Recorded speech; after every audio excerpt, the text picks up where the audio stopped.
So, welcome back to another Random Hobby Channel.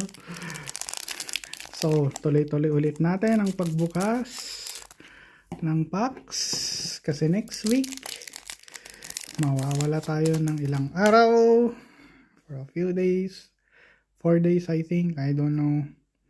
Intrepid Tenderfoot, mamasyal tayo sa Starfighter Pilot Berlin, Pimso Prospector, Starbridge Whale, Nebula Dragon, Blooming Stinger.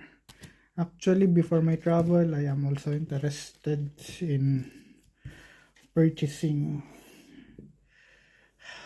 Meta glasses, or XR glasses, Silus Display, All Fate Scroll,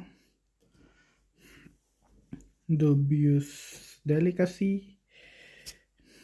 Kasi parang maganda siyang pang travel eh. Alam niyo na. Ding ding ding! Feeling blessed, endless suns, full art. Mahal talaga tayo ni Lord kahit ang laki ng sungay natin.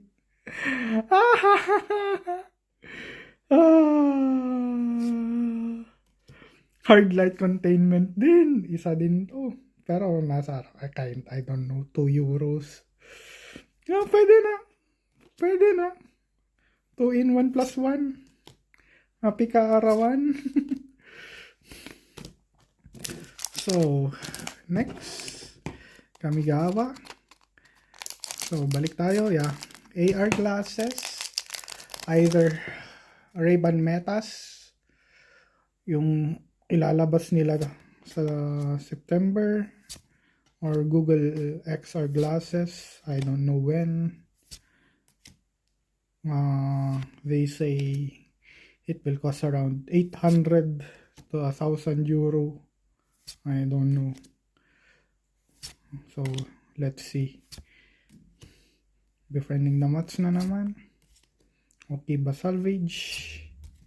Raito Sentinel. Blade Blizzard Kitsune. Nice. Otawara Soaring City. Nice. Plain full art. Ganda. And Adam. Dum. So, that's all for now. Ewan ko kung pwede pa natin ito buksan. But, it's just smart tags for my travels.